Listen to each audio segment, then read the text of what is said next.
What's going on, guys? Welcome back to another episode of Hustle with JesseW, and today we're going to go over a day trading recap. Today is a red day, guys. It's a red day, it's a red day, it's a red day, and I'm going to show you why in this video. Check it out.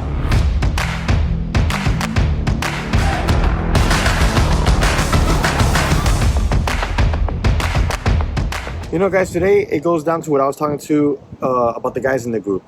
You know, red days are inevitable. They're gonna come. They're gonna happen. Red days are a part of trading. There's no way around them. You're gonna have red days. The key is when the red days are manageable. They're within your risk tolerance. This is why I'm always telling everyone in the group that I keep my risk per trade the same. I don't change my risk per trade. I keep it the same, and I have rules in place. Like, for example, 3 strikes, you're out, right? 3 red trades, I'm done on the day.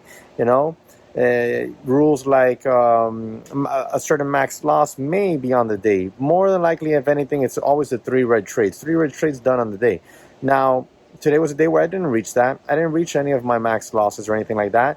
I simply said, okay, I'm 0 for 2. It's time to settle in here because I started to notice that the patterns were just not working. They didn't want to work.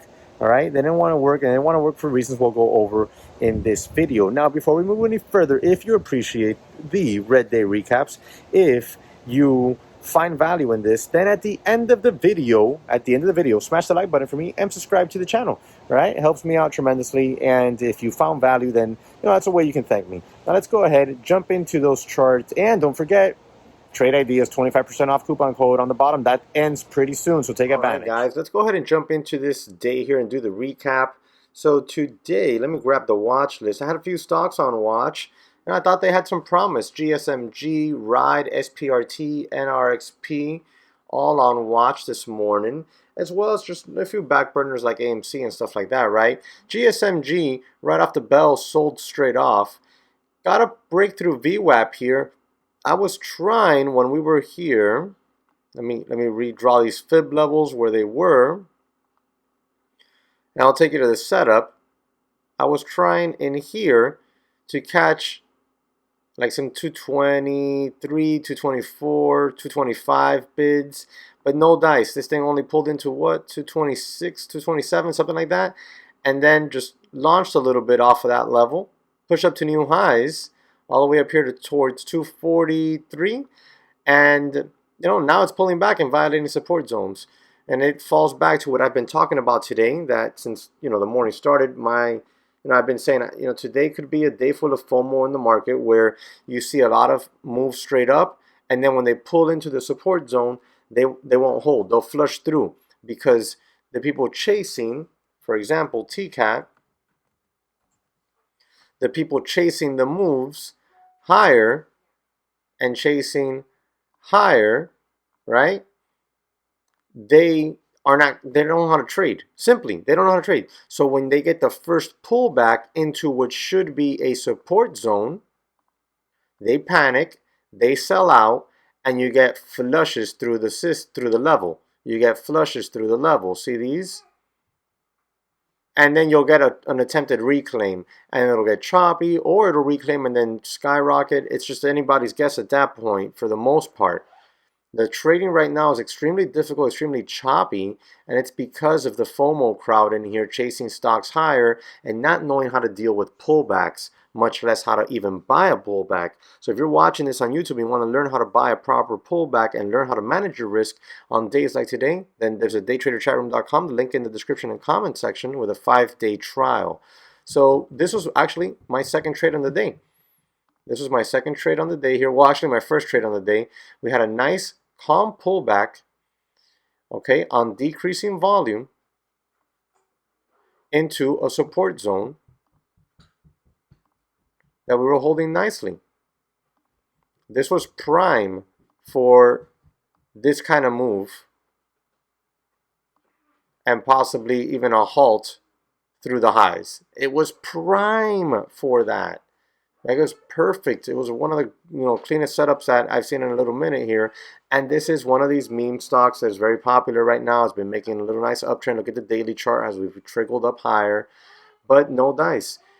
I got stopped out right here, and that was it. It was low risk in a sense because I was in really close to my stop, got in, stopped out, moved on. That's when I ended up going over to GSMG. Not GSMG, sorry. Let me get my alerts here. Ride. Ride. So on Ride, what do we get? We get, check this out. This is when Ride caught my attention. Let me zoom back a little bit more. So Ride, we'll delete these fibs for now, opened up and was establishing a bit of a bull flag. You have to factor in the gap up, and if you do, if you factor in that gap up, bang, bull flag. And as soon as I drew out that bull flag in chat, I was trying to look for an entry. Bang, we just went right through the high days, no entry for me. So that's when I went off and traded TKAT. So after TKAT, I came back here to Ride, and what do I see? I see the following. Okay, I see Ride has pushed up really nicely on big volume, all the way up here to 780s, that 50-day moving average, and then we begin to pull back. Okay, and we begin to pull back. Let me show you the chart, what it looked like when we got it and when we were watching it. We begin to pull back on slightly decreasing volume. Watch. So there we are. We have the pullback, we have the decreasing volume, we have the bounce attempt right in here, and we have increasing volume. Now these levels, VWAP, 90 MA, and this previous high from right here, all lining up. So you got 3 potential support zones all lining up. And you have a little bit of daily action in there as well. Nothing huge or hugely significant, but a little daily action as well. So I come in here, let me grab the alerts, and I get long Ride 731, stop 710 area. Okay, and just get stopped out. Like you get the bounce attempt and then boop, just right through. Nothing to see here.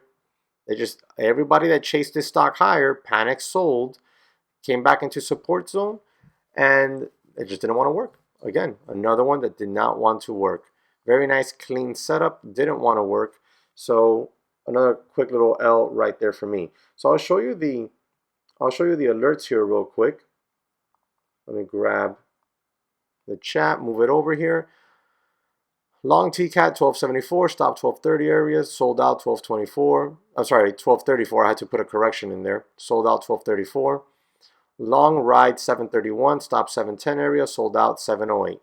Just 2 trades for me there, 2 small L's. Oh, well, I mean, just small in the sense because they're within my risk tolerance. I managed my risk correctly. I took upon myself the proper share size for my risk. Didn't get caught in any nasty flushes, didn't oversize, etc. So 2 L's there for me, and calling it a day here on these because they're trading exactly how I figured they would, and that's, you know, but you have to take the trades, right? You see the setup, I have to take the trades because if the setups aren't going to be right all the time, sometimes they're going to be wrong.